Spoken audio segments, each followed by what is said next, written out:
Et on est parti pour la ronde 3 de l'Open international du Kremlin. Et là, j'affronte une très jeune joueuse, hein, Petra Komogortsev, 1570 Elo. Et elle est toute jeune, en fait, elle doit avoir 10 ans peut-être. Mais bon, elle a quand même 2 points sur 2, hein. Si je l'affronte, c'est qu'elle a 2 points sur 2. Il y a aussi, en fait, les appariements de ce tournoi, c'est le système aller. Ça veut dire qu'à un moment, il y a. Parce qu'au début de tournoi, des bonus de points nous étaient octroyés pour que les meilleurs joueurs s'affrontent plus vite, pour faire simple. Et là, en gros, ce système s'arrête. Donc, ça fait qu'en général, à la ronde 3, il y a beaucoup de joueurs avec un gros écart d'élo qui s'affrontent. Donc, c'est le cas de cette partie. Écoutez, bah, pour moi, ça change rien, hein. C'est vrai que j'ai pas l'habitude parce qu'en général, comme je fais des tournois 1900 et plus avec une segmentation Elo, bah, c'est pas tous les jours que j'affronte une joueuse à 1570, mais faut pas sous-estimer évidemment. Et bah, j'espère gagner pour finir cette journée de double ronde. Donc, bah, évidemment, je me suis pas préparé, hein. Il y a eu les appariements 10 minutes avant, donc j'ai absolument pas eu le temps. Et j'ouvre par E4, ok, comme d'hab. Et elle me refait C5. Tiens, une nouvelle fois.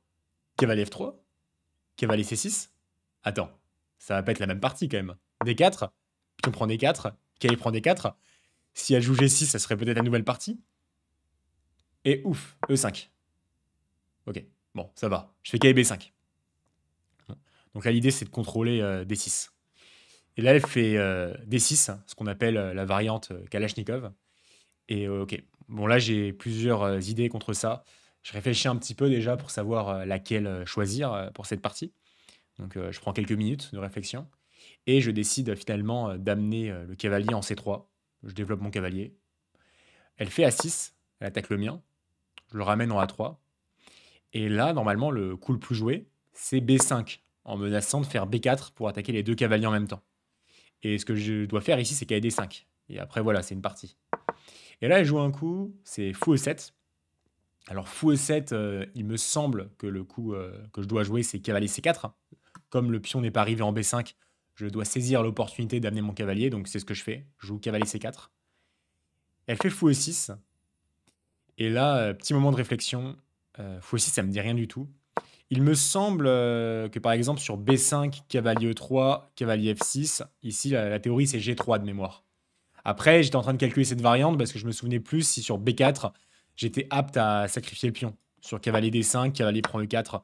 Bon, à vrai dire, c'est pas très grave en fait, parce que le fou est quand même monstrueux, cette diagonale. Donc, bah, en fait, la prise du pion est assez difficile pour les noirs. Mais j'étais en train de calculer cette variante pendant qu'elle réfléchissait. Et donc, bah, je découvre fou E6, hein. Et là, je ne connais plus la position. Donc, je me dis qu'a priori, je devrais jouer un coup normal de développement. Et c'est ce que je fais sans plus tarder. Je fais fou E3. Donc, bah, je développe une pièce. Je menace peut-être d'installer un cavalier en B6 ou un fou en B6. Plutôt cavalier B6 pour en ramener un suivant en D5. Ce serait intéressant, j'imagine. Par exemple, cavalier F6, peut-être cavalier B6. Et sur, j'imagine, tour B8. Ok, peut-être que je peux faire du cavalier D5. Je ne sais pas si c'est la meilleure variante. En tout cas, c'est une variante que j'ai envisagée. Et ici, elle fait un coup qui me surprend énormément. Elle décide bah, d'échanger son fou contre mon cavalier. Stratégiquement, je pense que c'est une faute, parce que bah, déjà, elle me donne la paire de fous, mais en même temps, elle échange peut-être bah, le bon fou de sa position, comme la chaîne de pions est sur case noire, et en plus, elle permet de développer le mien.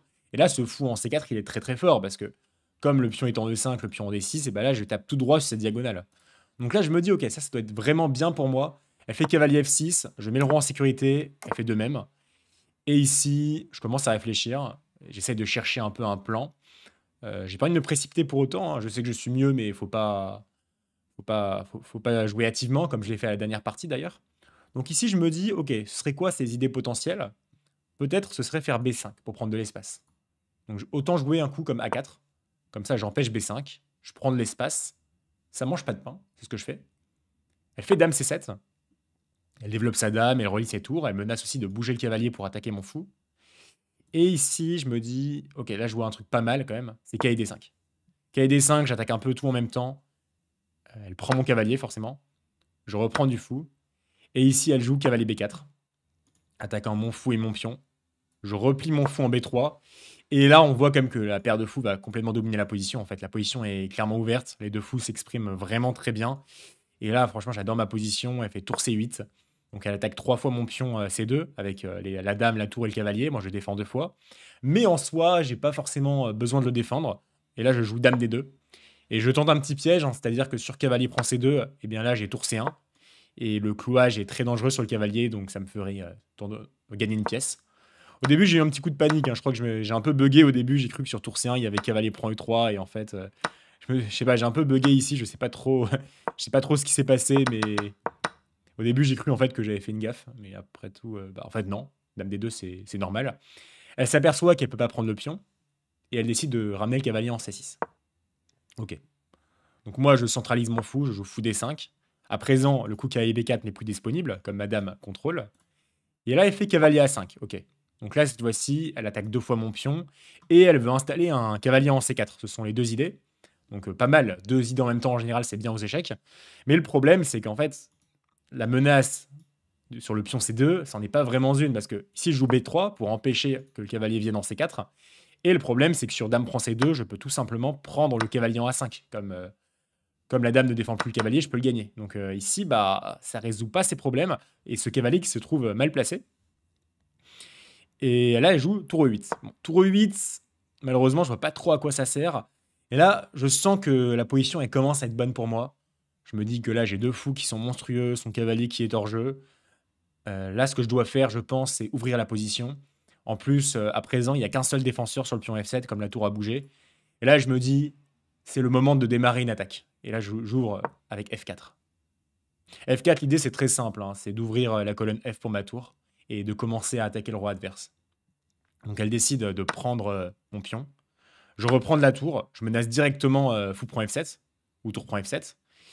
Ici, elle fait tour F8 pour défendre le pion. Et là, je double les tours, tour F1. Et fou F6 donc, parce que j'attaque 3 fois le pion. Elle aurait pu jouer fou D8, mais en fait, bah, je peux quand même faire tour prend F7, hein. Et puis, malheureusement, c'est la dame qui défend, donc bah, ce serait gagnant matériellement à la fin.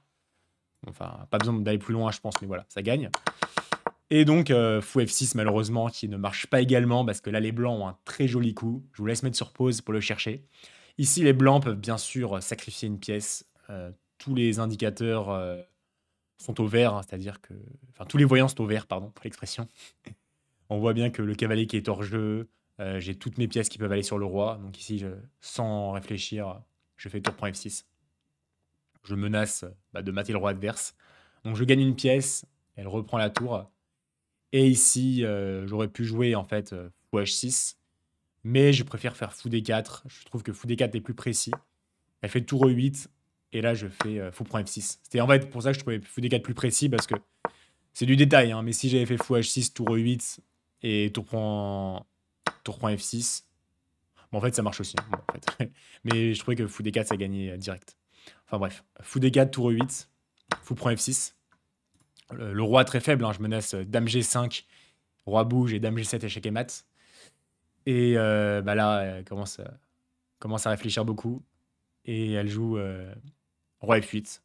Après là, je pense qu'il n'y a plus rien à faire à ce moment-là. Et je joue dame H6.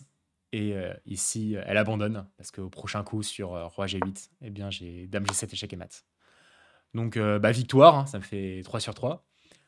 Donc évidemment, bah, pour elle, il y a une différence d'élo, donc peut-être la partie n'était pas forcément évidente. Après, voilà, c'est quand même un super niveau, 1570 à 10 ans. À 10 ans, j'étais combien, moi? Bah, j'avais pas commencé les compètes, en fait, à 10 ans, donc bah, c'est déjà très très bien. Et voilà, je souhaite le meilleur à mon jeune adversaire pour la suite. On se dit donc à très bientôt pour la 4e ronde. À cette 4e partie, cette fois-ci, je devrais affronter l'un des plus forts joueurs, parce que bah, j'ai 3 points sur 3, donc il n'y a pas beaucoup de monde dans le tournoi qui se trouve là. Allez, à très bientôt. Ah merde, le rapport de partie, pardon. J'allais recommencer. Donc le rapport de partie, let's go. Désolé, rapport de partie, j'oublie à chaque fois. Donc ici, on voit, bah, ouais, j'ai presque fait une game parfaite, hein, 98,6. Waouh.